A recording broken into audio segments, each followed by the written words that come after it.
Municipality కుంట్రల్లో పరిధిలోని భూధాన్ కాలనీలో survey number 281 oblique 1లో ఉన్న భూధాన్ బోర్డుకు చెందిన భూమిలో 2014లో అప్పటి భూధాన్ బోర్డు చైర్మన్ రాజేంద్ర రెడ్డి హయాంలో ఇండ్లు లేని నిరుపేదలకు ఇంటి స్థలాలను మంజూరు చేశారు. జయప్రకాష్ నగర్ కాలనీలో 100 గజాల చొప్పున పేదలకు పట్టాలిచ్చారు. పట్టాలు పొందిన పేదలకు అప్పట్లో కరెంట్ మీటర్లు కూడా మంజూరయ్యాయి. పట్టాలిచ్చిన స్థలంలో ఇండ్లు నిర్మించుకునేందుకు ఆర్థిక స్తోమత లేకపోవడంతో పాటు అప్పట్లో పక్కనే ఉన్న మురికి కాల్వ ఇబ్బందిగా ఉండేది. భరించలేనంతగా దుర్గంధం వెదజల్లే పెద్ద మురికి కాల్వ ఉండడం వల్ల అక్కడ నివాసం ఉండలేకపోయారు. దాంతో అప్పట్లో పేదలు అక్కడ ఇండ్లు నిర్మించుకోలేకపోయారు.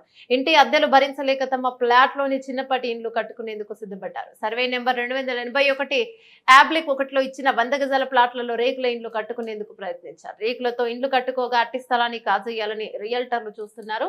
స్థలం తమదంటూ భయభ్రాంతులకు గురి చేస్తూ 6 నెలలుగా దౌర్జన్యం చేస్తూ బెదిరింపులకు పాల్పడుతుండటంతో బాధితులు ఆందోళనకు గురవుతున్నారు. తమకు న్యాయం చేయాలని అధికారులను వేడుకుంటున్నారు. రౌడీజం చేస్తూ బెదిరిస్తున్న వ్యక్తులపై చట్టపరంగా చర్యలు తీసుకోవాలని విజ్ఞప్తి చేస్తున్నారు. పోరాటాలు చేసినాం, ఇండ్లు నిలబెట్టినాం. ప్రైవేట్ వాళ్ళు ఎంతోమంది దాడి చేస్తే కూడా మేము ఆగినాం. వాళ్ళతోటి కొట్లాడి మా భూములు మేము సాధించుకున్నాం. 2014లో ఇక్కడ రూములు కట్టి పెట్టుకొని, కాకపోతే మాకు ఇక్కడ ఉండలేని పరిస్థితి ఏంటంటే పక్కన కాలువ మూసి కాలువ ఉంది. ఆ మూసి కాలువ దుర్వాసనతోటి ఉండలేక ఒక్కొక్క రూమ్ కట్టుకొని కరెంటు మీటర్లు పెట్టుకొని పక్కల కిరాయిలకు ఉంటారు ఇక్కడనే పక్క కాలనీలో. ఇప్పుడు రూములు పెద్దగా చేసుకొని ఉందామని వస్తే 2014 నుంచి ఇప్పటివరకు రాని రేణుక వెంచర్ వాళ్ళు, ఆ రాంబాబు, లక్ష్మణ్జీ వాళ్ళు వచ్చి మొత్తం ఈ ఎకరా ఉంది మాది, 50 ఇండ్లు మాయే అని చెప్పి గూడలు గులగొట్టడు, రౌడీలో విడుచుకొచ్చి బెదిరించుడు. ఇప్పుడు 10 సంవత్సరాల నుంచి రాని వాళ్ళు ఇవాళ ఎందుకు వస్తారు? వచ్చేటోళ్ళు అదేదో వాళ్ళ భూమి ఉందని అంటే 10 సంవత్సరాల కింద వస్తే మేము ఈ ఇండ్లు కట్టకపోదు, మేము ఇంత ఖర్చులు పెట్టుకోకపోదు. మేము అప్పుడు అదంటే ఆ రోజు భూదాన్ బోర్డు ఉన్నప్పుడు పోతే వాళ్ళ మీద పడదాం, వాళ్ళ కాడ మేము ఏదో చూసుకుందాం.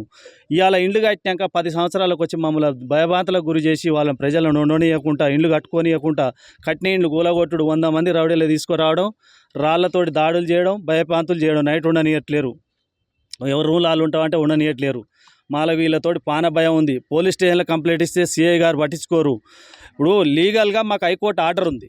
ఆర్డర్ ఉన్నప్పుడు ఏం చేయాలి? దాన్ని వాతలోడు వచ్చిన సరే వచ్చిర్రు, వాళ్ళకు ఉందని వచ్చారు కదా, కోర్టులో చూసుకోమని చెప్పాలి. మేము కోర్టుకి ఇన్పుట్ అవుతున్నాం. 2023 నుంచి 2021 నుంచి ఇన్పుట్ అవుతున్నాం కోర్టుకు. వాళ్ళు కోర్టుకు ఇన్పుట్ గారు వాళ్ళు ఊకనే పేపర్ పట్టుకొని వచ్చి పోలీసు వాళ్ళని అట్టగట్టుకొని వాళ్ళని పోలీసు వాళ్ళతో బెదిరియడం, మా మీద వీళ్ళు వచ్చి రౌడీలు దాడులు చేయడం. వాళ్ళు దాడులు చేసి ఇండ్లు కూడా కొట్టిరని మేము పోయి కంప్లైంట్ ఇస్తే ఒక్క చర్య తీసుకోవట్లేరు. ఇంతవరకు వాళ్ళ మీద కేసు లేదు, వాళ్ళ మీద ఏది లేదు. మమ్మల్నే భయభ్రాంతులు చేయడం, మీ ఇండ్లు మీ కావు, మీరు కాదని మమ్మల్ని భయభ్రాంతులు చేస్తారు. మేము ఏది ఉన్నా, మేము రేపు ఏది చేసినా కోర్టు ద్వారా పోతున్నాం, లీగల్గా పోతున్నాం. మా కోర్టునే న్యాయం చేయాలి. ఇప్పుడు ఈ పోలీసు వాళ్ళు మాకు అన్యాయమే చేస్తారు. వీళ్ళు ప్రైవేట్ వెంచర్ వాళ్ళు రౌడీలను పెట్టి భూముల రేట్లు పెరిగినాయి కానీ మా ప్లాట్లు గుంజుకోవాలని చేస్తారు. మాకు న్యాయం చేయాలి. న్యాయం చేయకపోతే మేము ఖచ్చితంగా ఈ పెట్రోల్ పోసుకొని తగలబడి ఈయనే పోతాం, ఈయనే చచ్చిపోతాం. ఎవరి ప్లాట్ కాడ వాళ్ళు, ఏ ప్లాట్ వాళ్ళు ప్లాట్ కానీ నేను పడితే పెట్రోల్ పోసుకొని తగలబడుతుంది. దానికి పూర్తి బాధ్యత రాంబాబు, లక్ష్మణ్జీ, రామకృష్ణారెడ్డి. ఇక దీనికి పోలీస్ సిబ్బంది మాకు సహకరిస్తలేరు.